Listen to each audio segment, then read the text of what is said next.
It's such a great delight to bring you today's edition of the program Politics Today, reaching you live on the ITV network.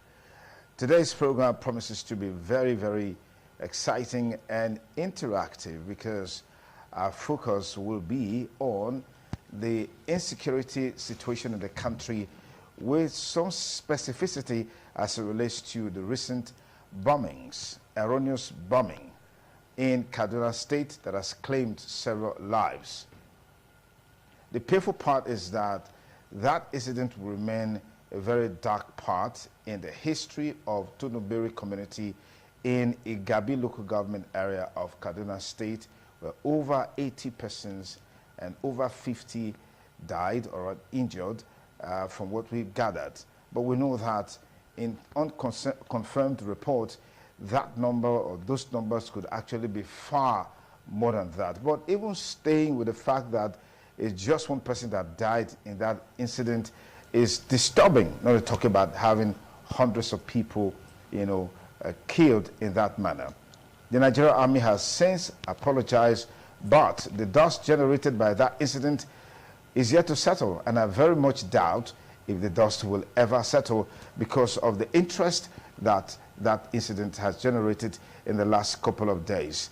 My name is Sonny Duke Okosun. Once again, thank you for joining us on the program Politics Today, reaching you live on the ITV radio network. Let's meet our panelists for today. From my extreme left, let me thank Barrister St. Michael Egwauge. He's a human rights and constitutional lawyer. Thank you for joining us. Thank you so much. Pleasure to be here once more. We also have with us in the studio a public affairs commentator, a grassroots politician, an elder statesman, Barrister Gentleman Amego. Many thanks for joining us. Thank you, Duke. We also have with us a former member of the Lion Bar ESCO in Benin City. I'd like to thank very especially Barrister Sonny Daudu. Many thanks for joining us. Thank you very much. Okay, let's establish the conversation for this discourse. I mean, the heart of this discourse against the background of what has been at the front burner in the last couple of days since on Sunday when that incident happened at about 9 p.m. Reactions and counter-reactions have been trailing it. But the interesting thing is that it is not the first time the Nigerian Army will be in this kind of mess, as it were. But why the frequency? Why should it even happen at all? We'll find out in the course of this discussion. Let me get started with Barrister St. Michael Egwauge. This is one incident too many. Whatever the reasons advanced, is not justifiable for civilians to be so killed. From what we gathered, many of them are women, many of them are children. Let's take it up from there. It's quite unfortunate that this is happening at a time like this. I expected the government to declare a day or 2 days of mourning, for the colossal loss of innocent lives. People who were in the quiet enjoyment of their environment. All of a sudden, they are wiped out from the face of the earth. The DHQ, Defense Headquarters, have been able to advance some excuses, in my opinion, that are inexcusable. They said they had it on the good intelligence that that place was being, inhabited by terrorists. But the reality today has shown that these terrorists were embedded among, the villagers. I think that if this excuse or this position is correct, I think what they ought to have done is to engage in critical intelligence gathering that would have helped them to, distinguish, between, the terrorists and the innocent civilian population. This is akin to what Israel is doing right now in Gaza, where, the Israelis are telling the world that the Hamas are embedded among the, civilian population in Gaza Strip. Okay. It is not a yardstick. It is not an excusable ground, for the wanton, cruel, dastard killing of innocent civilians, majority of whom are women and children. Okay. So I like to, conclude this opening remark, by saying that the military has, become what the Benin will call a Guinea-Fuha. At a time you hear they have been the, could you please interpret that? Could you please interpret that? The tortoise. Yes. That will never disappear from the folklore stories. Okay. Whenever you tell a folklore story, the tortoise is always a character. All right, let me pause it there. Mr. Mengo, I mean, this is quite concerning and disturbing because not just that it has happened, not just that women and children are the major casualties in this incident, but it's like a recurring decimal. And some of the reasons advanced by the DHQ over this incident are quite disturbing. Are you also disturbed by these reasons? No, I think, Joke, it's not DHQ we want to hear from. We want to hear from the federal government of Nigeria.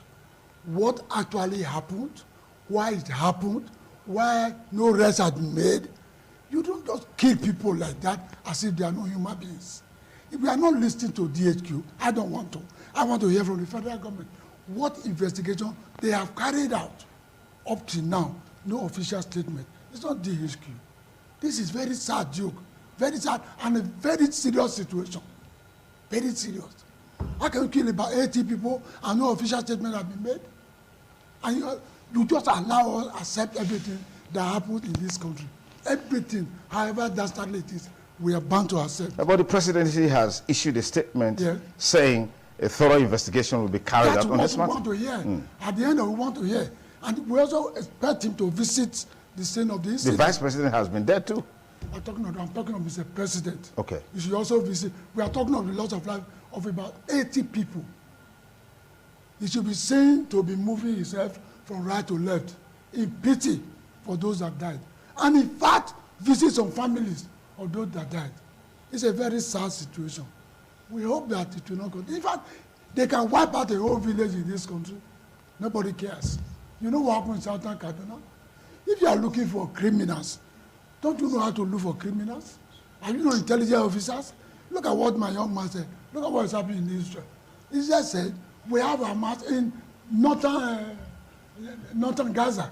We don't have them in southern Gaza. I gave them time, please, all of you, move to the southern Gaza. Those innocent people moved. The real Hamas people remain. And they are still shooting their rocket there. And so that's why Israel is destroying northern Gaza. If they have kept quiet, if they are not throwing back their rockets, then Israel will go back. But they are still throwing, meaning actually the Hamas are in the northern Gaza. So here, if you ask everything, you should have deployed your intelligence officers to go and live with them before you just indiscriminately throw bombs. Are you trying what you have just discovered? Is it within Nigeria want to try the bomb that you have? Go and try it in the sea. Let us know how effective it is. So we are still waiting anxiously for those who have their heads over their shoulders. We are waiting to hear exactly what happened, why it happened, and what we are doing to stop future occurrences. Okay. Mr. Sonny Daudu, I've heard some remarks by highly placed individuals, particularly in the northern part of this country. The Sultan of Sokoto has said they will continue to push until they get justice for the victims. Sheikh Gumi has also come out to say this attack by the military was deliberate, that the excuse of a mistake has been parried by the military is not tenable, is not acceptable. Do you subscribe to this? Well, Phil, before I respond, let me sympathize with the people of the village of village in Kaduna State and the entire government of Kaduna State over the unwanted loss of lives and property of the people of Kaduna. But I may a little differ in respect to the virtualities that happens, which is part of human existence, though not justifiable in these circumstances.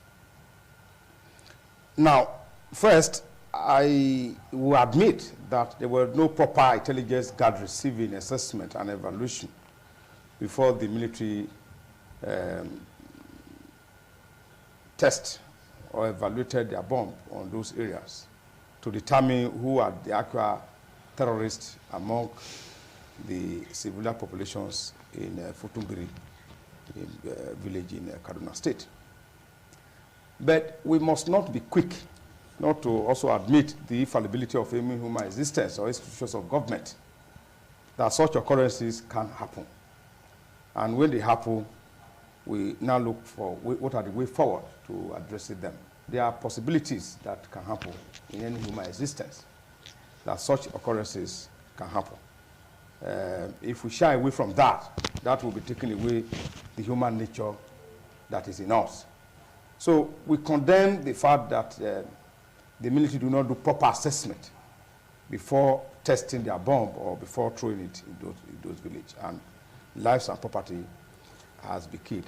You see, it is not to be tagged dastardly hard, because you must impute intentions that what they did was intended to kill civilian population.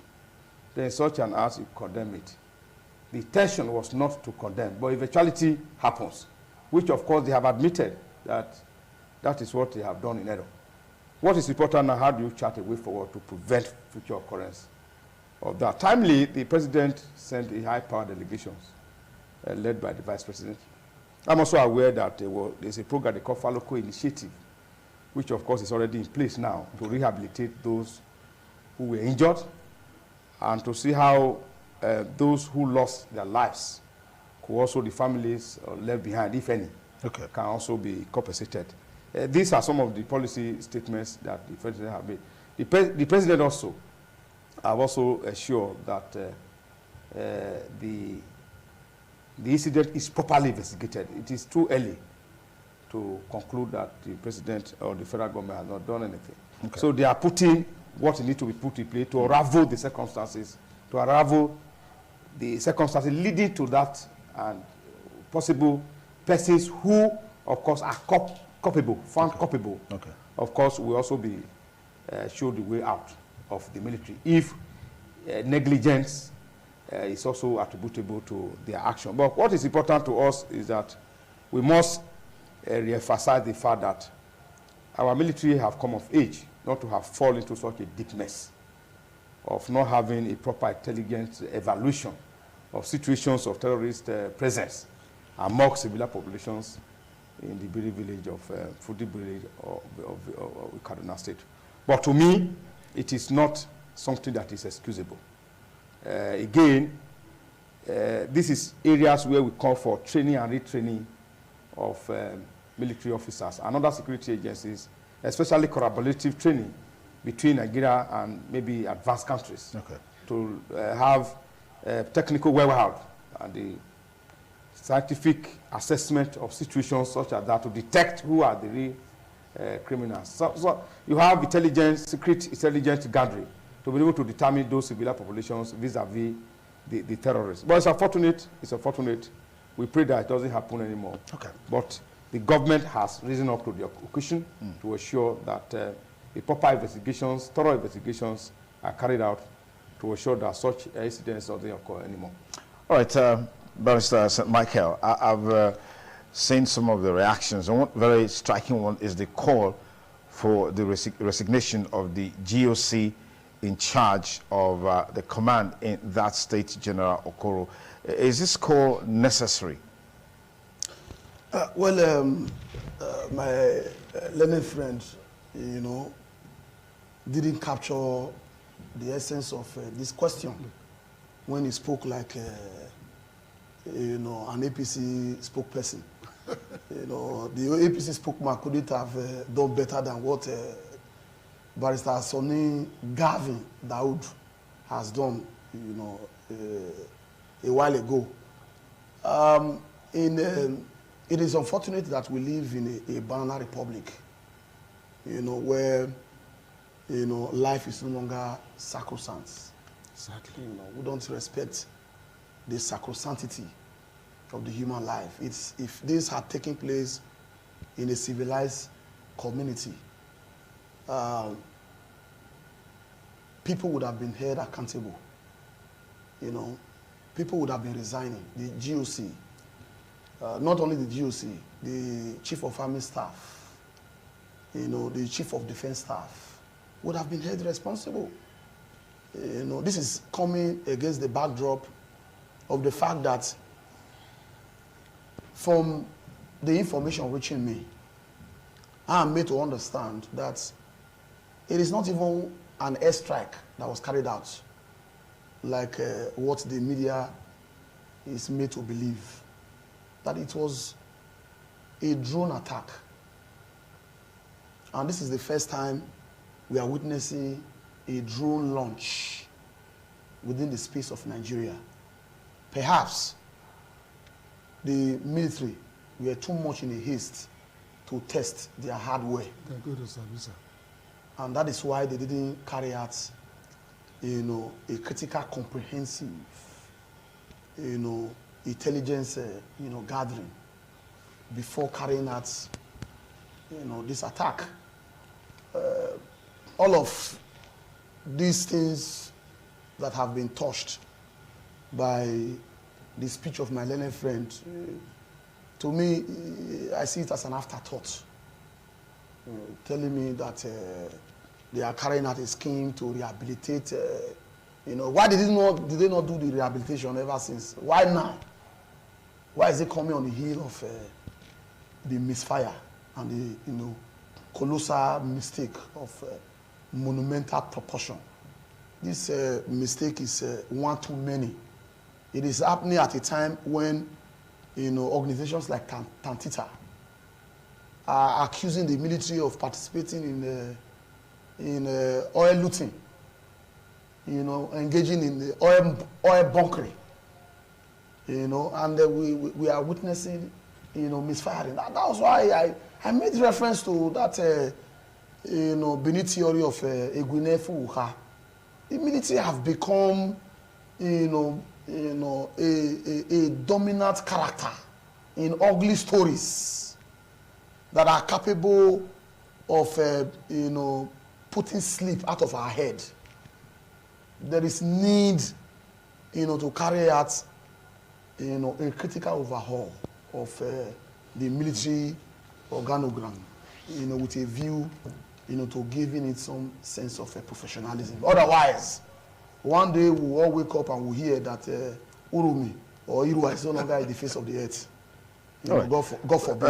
Mr. Mego, one very dominant comment that has been credited to a northern leader, Shehu Sani, the fact that the current insecurity situation, particularly in major northern states, Kaduna, Sokoto, Zamfara, Niger, Benue, Plateau, and the likes, throughout the administration of former President Muhammadu Buhari, where you had all the service chiefs from one ethnic or geographical location, these problems persisted. And now it is still there, even with the present leadership and the new service chiefs, coming on board. What do you make of this? Well, Duke, this was why the former ones were all retired, because of a situation that we now in. Oh, let me have my trusted people in different positions. Like what he was saying, I do not have a second thought about whether the head of the army should resign. In fact, he should have resigned 72 hours ago. And all the officers should have resigned by now. I'm surprised that Nigeria has still listened to them. Honestly. In fact, they should come out and say, we take responsibility of the mistakes of our junior officers. I will resign now. I'm not part of this ugly story. They are still there talking. We are talking of 18 lives. They are still there. Look at what Sani is saying. They are still there. Duke, they ought not to be there by now. They should have submitted their resignation to Mr. President. Our president will now think of what to do. There are so many soldiers who are idle. Bring them on board. Does that change what has happened? What effect will that make, really? Let's look at it critically. Oh, even if somebody makes resign. a monumental mistake, the person who's coming will be very careful. He will guide his lawyers. He cannot just come and make such a dirty mistake. That mistake is not a mistake. I have the opinion that they want to tell the world that they have some powers. But if you are going to do it in Sambisa Forest, many of our children have been there. They are still in Sambisa till today. We cannot get our children. Sambisa Forest is the size of Belgium.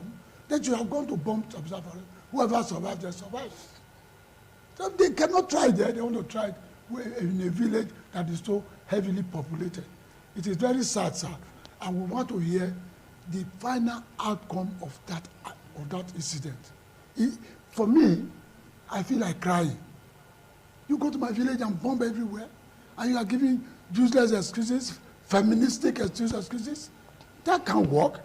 They should resign. They don't need to go and clear with Mr. President before they resign.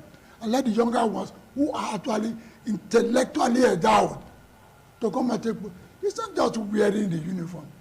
It is when we discover your intellect, you can hold a position like that. You have to work 24 hours. I know that everywhere is safe. You, like he said, measuring village, God forbid, we don't want our villages in those states. Now, this thing will continue to happen if we don't nip it on the bud. Let them go immediately. No second thought about that. Okay. All right, Vice Sonny Daudu. It's unfortunate this incident has happened, and it's our prayer it doesn't repeat itself. But within the context of the Nigerian situation, where certain things that are unthinkable, things unfathomable, they happen every now and then, and life goes on normally, like, you know, just like is a normal way of life. What's your critical advice in avoiding a situation like this happening? You talked about the fact that there are structures and strategies being designed to help to rehabilitate the victims. On the part of the army, on the part of the federal government, with the initiative that has just been launched. In fact, federal government is saying the launch will begin in Kaduna State with Tunubiri community. Then it will subsequently extend to other northern states. That doesn't change the fact that insurgency remains, banditry remains, and all these other vices remain. I don't know what you make of this. Well, I know too well that these issues of banditry has been a recurrent decimal, especially among the security architecture in the country. But what I can assure you now is that I don't speak for the military, but I'm aware of a policy. But you're assuring me, Mr. Daudu, you're assuring I'm me. aware of a policy. Yes, you're assuring me. Yes, I'm aware of a policy of government now to re-evaluate the security situation, especially the Northwest. I'm aware of that, but it's not a security information that you disclose on a platform like this. Okay. But what is important, the federal government is worried. It's not resting on its oars in respect to checking this menace. The government is itself not happy. That is the major reason why, on coming on board, the president immediately changed the security architecture. They are still doing evaluation. We should not be too quick. They are still doing evaluation and the studying of the area to see how these security situations in the country can improve and how we can check the incessant attacks by the terrorists and other militia groups in those states. So the federal government is aware of these situations, and they are not leaving it untouched. Okay. Let's go back to history. Some time ago, one major topical issue that dominated national discourse as it relates to the fight against insecurity and the armed forces circles was the issue of Super Tucano jets. That issue raged on for a long, long time. Finally, we heard the Super Tucano jets, they've been acquired. Questions are becoming for to know where they are located, why are they not being used. I remember I was former governor of Kaduna State, Malaneso El-Rufai, who kept on saying, we have this equipment. Why are we keeping them idle? Why are we not utilizing them? We know where these terrorists are. Why don't you just go there and smoke them out? Exactly, smoke them out. One of the major planks or reasons why the U.S. at the time was reluctant, from what we gathered, in making those hardware equipment available was the challenge of indiscriminate, careless use.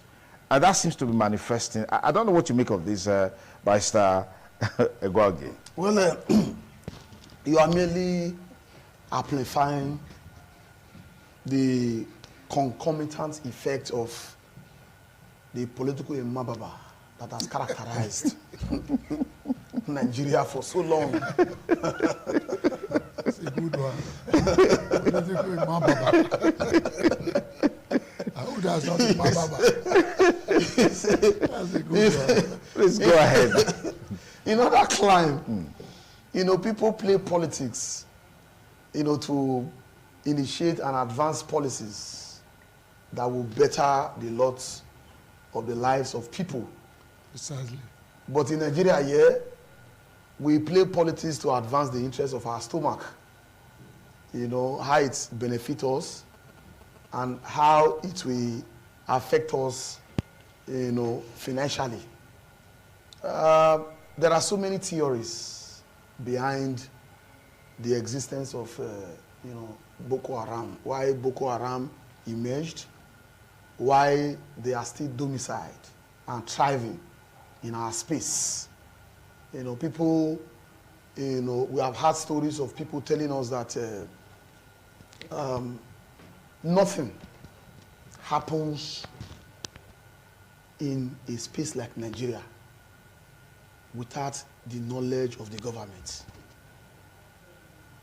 If something like Boko Haram, continue unabated, it is because either the government wants it to continue to exist, or those managing the government are benefiting from the existence of these characters. So is this the handiwork of fifth columnist? Yes, I completely, in fact, you took the word from my mouth.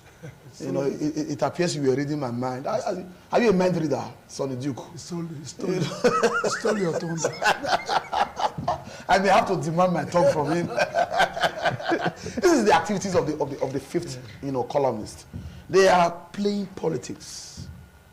Whatever is taking place right now is pure politics. The reason why our refineries cannot work is pure politics. The oil bunkering taking place on a daily basis in the high seas, in the creek, is pure politics. Politics of the stomach. We live in a country where thieves are chiefs, where morons are barons, where monkey they walk, babu they chop. This can only be in Nigeria. It can only happen in Nigeria. It is quite unfortunate. Yes, Master Mego. You see, for a country to lose 80 or more people, we should be a mourning country now. We all should be mourning. Flags ought to fly at half-mast for 3 days, or 5 days, or 7 days, as the case may be. But we are just going about what we are doing. Nobody cares because it's not in your family, it's not in your city. It is far away, Kaduna, or whatever place. And everybody has been saying this type of thing. What investigation has the federal government carried out?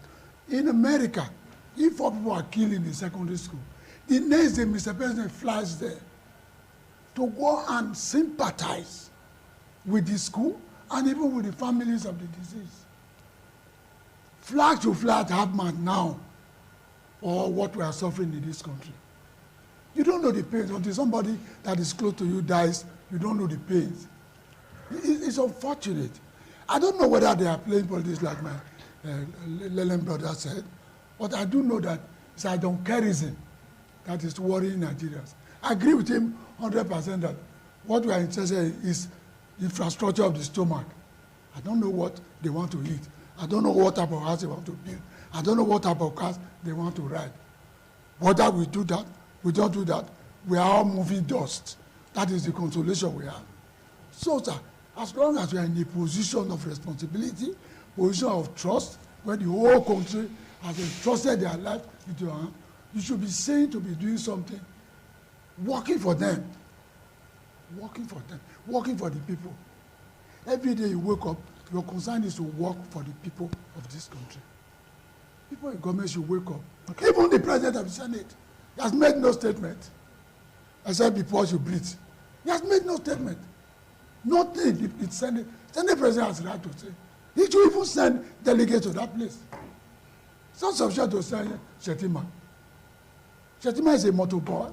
All deputies are motor boys. That is not serious. That is a very serious matter. It's not what a motor boy should go and do.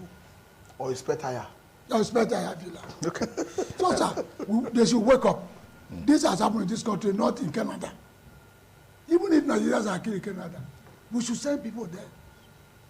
Not to take, drive before your nose. More than 100 people are dead. You cannot mourn in this country. No. It's unacceptable. Pastor Daudu. Yes. Well, first, you see, we must refer to the Vice President, the confines of the provisions of the Constitution. He's the #1 citizen of the Federal Republic of Nigeria. #2 citizen? Yes, he's the #2 citizen. The Vice President? But yes. Is that #1? No, I'm sorry, if I have been such a mistake. Okay. He's the #2 citizen of the Federal Republic of Nigeria. Politically. And the Constitution, which is the fulcrum and the first set origo of our existence as a country, recognizes his office and him. And as such, it cannot be described either as a spare tire or a motorboy or a person without a constitutional function. In the stead of the president, he functions if the president is on the way for any other eventuality. So the vice president is a high-powered person or delegation to have visited the place. How would you react to this feeling that part of the reason why banditry, insurgency has festered for this long, it's because of the semi-politicization in the approach to dealing with this issue? I read a statement credited to Shehu Sani recently that the army bombed civilians who were observing their Maulud prayers, celebrating their Maulud, as it were. But in those parts of the country where insurgency is at its highest peak, militancy and banditry at the highest peak, you will find bandits moving around in their motorcycles freely. Yes. And sometimes you get instruction, they should not be touched, they should not be harmed. I mean, that seems to me pure politics in dealing with this issue of insecurity. Exactly. Well, let me admit that the lack of political will to do the needful, more food than not, may dominate the security as a country.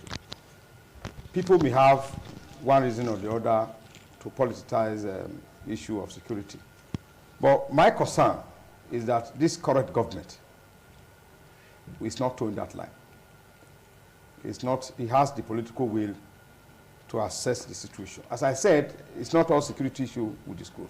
But there's a study that is going around now. There are military studies that are going around in those areas to actually look at both the remote causes, immediate causes, and what is responsible for the inability of successive government to arrest this situation. The study is going on, it's a collaborative study. I'm aware of that because I'm close to a person who is also a member of the team. Okay. But apart from that, the federal government constitutionally has the responsibility to protect the rights, lives, and properties of its citizens. Yeah. That, of course, cannot be taken away from the citizens. It is their right to be protected. Now, as I said earlier in my opening argument, is that what happened in Kaduna State is an eventuality. It is a mistake already admitted. Now, whether the mistake is justifiable, these are what the investigations will reveal. Whether it is politicized or politics or other tune, all of these, And I have also told you that the president said in his statement that any person found culpable will face the law. Okay. I just heard, when you talked about the fact that there is a study going on to deal with these issues, it took me to a conversation that I also want us to have as far as this discourse is concerned, which has to do with the fact that since insurgency broke out several years ago, yes, there have been research, studies, conferences, white paper, red paper, green paper, blue paper, all kinds of papers have come forth, all kinds of workshops, conferences. I mean, we are really, really fed up of such things. We want to see practical action that would decimate this issue once and for all. Do you feel this way too, Barrister Egwuage? What you have said, essentially capture the mind of the people. Exactly. We are all tired. I don't know whether this administration, has the political will or not to do the needful. That is not what I'm here, to look at. But what has become evidence is that Nigeria is drifting and continue to drift. In fact, it has drifted to the edge of its precarious precipice, threatening to cascade into an ocean of emasculation. Good boy.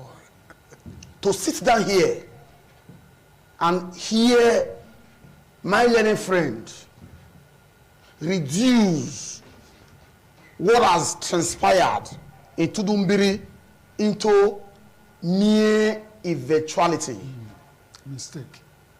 amounts to what I would call grammatical malapropism. But he has his own right to see things from his perspectives. I mean, you can't take that right away from him. That's why I said my mind. Yes. That's why I said my mind. But you are saying that in reaction to the views and the perspective that he brought forth, it is you are entitled to your own views and perspectives. Opinion. Yes. Why do I say so? If this debacle, this melodrama, these ugly incidents had transpired somewhere in Otuo, in Onwa, God forbid us in Edo State. I am not sure Barrister Gavi will sit down here and be issuing out assurances, because he is from Otuo, from around that area. Perhaps he would have been counting losses by now. I am not sure he would have mustered the energy to respond to your invitation. It is because it transpired far away in a remote place in Kaduna. That is why our emotion is a bit detached. That is why we come here and we can confidently reduce the incident to mere eventuality. Mr. Sonny Duke, it has become so obvious, like the biblical mene teke fasi, that the life of an average Nigeria has become miserable. Yeah, Hardship is on the increase. We can hardly feed as we speak. To compound that hardship with insecurity and a blunder such as this is to compound our existence. Section 14 provides, Section 14 of the Constitution, that the security and welfare of the people shall be the primary purpose of government. Oh, yes. And this should be the primary yardstick for measuring the performance of any government at all levels, whether at the local government level, at the state government level, or at the federal government level. Once you fail on this plank, you have failed woefully. I want to reiterate and re-echo what our daddy has said here earlier. that what has taken place in Tundubiri ought to call for a national mourning. Flags ought to be at half-mast. The president, who is the chief security officer of this country, ought to take responsibility. He ought to visit the scene of crime, because it's a scene of crime. That's why he sent a high-powered delegation led show by the vice president of the Federal Republic of Nigeria. For him to send a common spare tire. No. I think we have to be very civil in our language. Well, I withdraw. I withdraw that statement. Yes, you have to. For him to send the vice president, smack off irresponsibility and of seriousness on the part of the president. But is it possible for Mr. President to be everywhere at the same time? Mr. Sonny, Is it possible? the president just came back from Dubai. COP28 conference. With 1,400. Where they turned this thing to a jamboree. That's an allegation of 1,400. Yeah, more than 1,000 people. Okay, no, government said 42. Yes. They sponsored 42 people to a conference that could have been attended by 2 or 3 or 4 people. In the light of the hardship that we are experiencing, it shows the importance of government towards environmental challenges, particularly the issue of climate change and global warming. Mr. Sonny Duke, yes. The president is available. Why would he send somebody? He's in town. He's in Abuja. It's not as if he's in Dubai or in Germany. He is around. We had it on good authority that Mr. President has returned back from Dubai on the heel of this dastard, events. He ought to have visited the place personally, not sending a delegate. Sending a delegate is a way of, underplaying what has happened. It's a disrespect. It's like the president, acting in a manner that tend to poo-poo and defecate the cerebral intellectuality of an average Nigerian people. It is completely unacceptable. Okay. Mr. Mego. Yeah. Yes, sir. It will seem to me as if you are in defense of the government yourself. No, I'm asking questions so that to help us shape the conversation in a very meaningful manner. Yes. Okay, thank you so much. Yes. If you are just questions, are you not saying the sanity of our argument that X, Y, Z ought to happen? You are not carried along with what we are saying? Then it's unfortunate. But somebody mentioned Ekpoma just now, you reacted. I didn't say anything. But with your body, I didn't say a word. But your body. I didn't say a word. Did I say a word? I was looking at you, just like I've looked at you all through your presentations. Because that's my job. Your body reacted. No, how do you know my body reacted? You only saw. I've always been changing my position in the course of this conversation. Body said, God forbid, not Ekpoma. Yes. He didn't even mention Ekpoma in the first place. He didn't mention Ekpoma. I mentioned a place close to Ekpoma. He didn't mention Ekpoma in the first place. I mentioned but that is not to say that we are not concerned. We have a responsibility to follow the conversation in such a way that we have at least a modicum of balance and objectivity, yes, in our questions and in our presentation. That's what we need to do so that our viewers and our listeners can have a sense of meaning from the discussion. Yeah, Duke. Yes. What we are saying, we are not here to entertain anybody. We are saying what is right. Is right, and what is wrong? And what is wrong is wrong. You just mentioned something in passing. 1,411 people, delegates, went to Dubai. 1,411. How many airplanes carried them? About 5. 200 or so each. 1,411. And you are defending it. At the time they asking us to start our bets. We are buying a yacht for $500 million. Yes. To go and cruise in the high sea. At the time, we are spending 50 billion for the vice president's lodge. In a time like this. Come on, Duke. There is problem in the country. We are hungry. People are hungry in this country. I live with the Talakawas. Come and see what we pass through. So we are praying that people should know that what is right and what is wrong is wrong. Okay, that sets us up for the phone-in segment of the program. Dial the studio number. You see that shortly on the screen. We'll also be reading it out for those following the program from radio. Hello, caller. Good morning. What's your name? You have the number on the screen. And good morning. What's your name and where are you calling from? Yes, good morning. Good morning. Dr. Open Secret, it's good to hear you after a long while. Please go ahead with your contribution.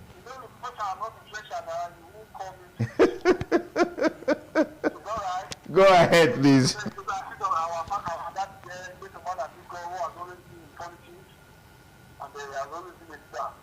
So as for the subject of discussion, I think it's ridiculous for the government or the Nigerian Army. But the Nigerian Army, they hold this nation in laws right from the first coup, the prophet in 1966, and the catapult in July. Since then, the Nigerian Army actually has brought this country into something else. Right from there, they participated in just power from coup to 1979. We had the Shagari. After that, they took over the system and misplaced all the priorities this country has. However, I think the Nigerian Army and the federal government particularly must look at our security architecture and try to see how to remove sentiment away from it, because to me it seems to be that they are not doing trial and error. Maybe because the military is also being politicized, like the famous Turkeys that's always in our story. At this juncture, the federal government, the whole Nigeria, we're supposed to be mourning by now, and by now, those responsible should be held to account for treason. Can charge them for treason. Okay. Then, at the end of the day, also involved by now, we are supposed to be hearing international organizations using our federal government on how to take care of these people, give their houses, pay compensation to the families that are still alive, and give those people what is their community. So, and those people that are involved, especially who save the drone, must be brought to book. Okay. The lives are precious. Absolutely.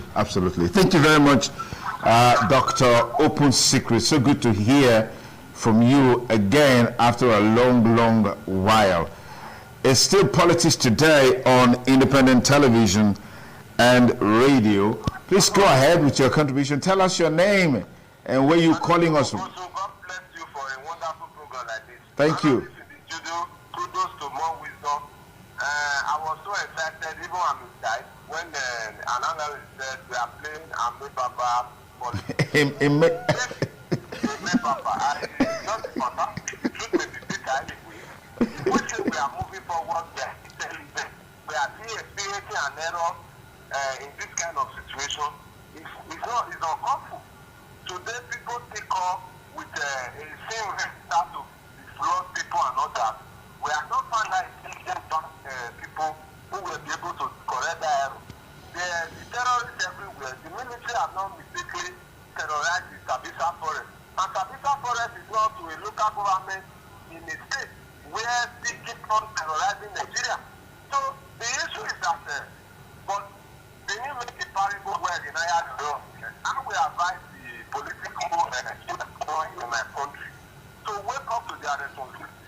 This issue of insecurity and the military, we believe the masses, the common mind is believe that because it's a political issue, they are not sincere to the citizen. That is the reason why we get that error. I find in my state here, those states, it's only during election you see a reporter flower. After election, we don't see a reporter again. And so we say we are white. We don't know that. And so we say we are white and we are moving forward. So they should wake up. The life of citizens, and I'm not happy that we are losing life. I think we are losing people. Okay. We are talking of human. So the government should do the needful. The military, if we say we are intelligent officers, we can still discharge the desert discharge to innocent people. We are not intelligent. I have a retired soldier of 80 years now. those our fathers were not too intelligent. They went to war and came back peacefully because they fought is daring. Yeah. Why are we intelligent now and we think we are civilized? We cannot even fight common terrorists in our country. Is that how we are going to fight in jail? No other country we were blind for before. Okay. So we should wake up to our responsibility. Thank you. Thank you very much. Our studio line is still open. Please dial it and let's get your take and contributions to the discussion on the war against terrorism with a special focus on the recent bombing in Kaduna State, Tundubiri community in the Gabi local government area of that state. Hello, caller. Good morning. Tell us your name. Yes, good morning. Yeah. Good morning. Good morning to you, my father there. Good morning, sir. Good morning. Sir. You see, I just want to know. You should let me know and let me understand. If there is any law that ban the president not to visit any state apart from Lagos and Abuja in our constitution, because since he come to power, I've never seen him. I've started to be corrected to visit any state here. But that will react to that. Is there any part of the constitution? I don't know if the constitution has banned him not to visit any state apart from Lagos. Okay. Abuja, where Is that what we said? All right, thank you. Mr. Dawood, you want to react to that? Is there any... Well, there is no constitutional provision that bans the president from visiting any state. But the president does not just visit states. The states will be told, and the president will do a tour of visits of states. Okay. But he has not done that. He will do that, I think, in the coming year. He will visit at least all the states. You're giving us an assurance, yes, about that? Yes, okay. The president will visit the states. All right, so let's take more calls. Studio line is open. Dial it right now, right away, and let's get your contribution to the discussion on the program Politics Today, reaching you live on independent television and radio. 080-7777-0003. That's the studio number. You can dial it right now and be part of it. 080-7777-0300. That's our studio number. Well, we're just on the verge of calling it a wrap on today's program, Politics Today. Just on the aside, probably we'll look at this issue in the days to come. There seems to be a challenge going on within the Edo State Judiciary. If fillers are anything to go by, that some judges are yet to be sworn in, even though they've met the criteria. The state government is saying there is a petition hovering around, and nobody seems to know much about that petition. These judges have been screened, qualified, and all that is left is for them to be sworn in. What do you make of this? Well, thank you very much. I think this is a very good thing you have brought to bear. It shows that the fourth estate of the realm is doing their job to have been able to know that this quagmire is in the state. But as a member of the bar and the person who just left, I'm the immediate past legal advisor of the branch, the Benin Bar. Okay. The process leading to the appointments of judges is well known to me. It is therefore unfortunate for any government official to say there is a petition hovering around any person after the person has been cleared by the National Judicial Council. It's unfortunate to say. The Commissioner of Information said it. I listened to him in a program where he said there is a petition. It's an unfortunate statement. But let me quickly just address it. The process leading to the appointment of judges starts with the chief judge telling the governor that there is vacancies and that there's a need to fill it. And the governor gives a nod or rejects something. But in this way, he gave his nod. And the State Judicial Service Commission called for expression of interest for persons, qualified persons, to apply. And that was done. Now, once that is done, the State Judicial Service Commission does what is called internal screening. Once a screening is gone, they do a shortlisting. Those shortlisted are subjected to discrete investigation, including security investigation, to determine their credibility or otherwise, or scrutiny for the position. And that was done. Once that is done again, interviews, written and oral interview is conducted by the State Judicial Service Commission. Once the found persons, of course, qualified, based on the requirements and the conditions, the list again is sent to the governor to assess. These are the number of persons who have met the requirement and they are hereby sent. In this one, 16 were sent. Priority, alternate, they were 16. Then the State Judicial Service Commission says same to Abuja.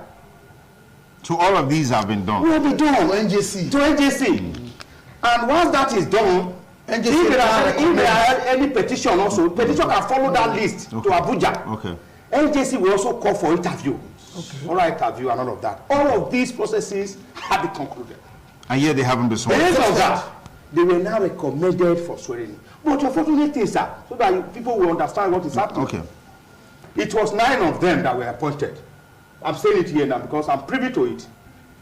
The chief judge and another were also sent to consider who is the chief judge.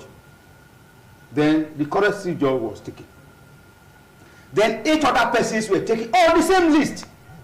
The governor picks only the chief judge and swear him in and refused to swear in the remaining 8. So is he refused or well, is he to swear them in? And he will say, let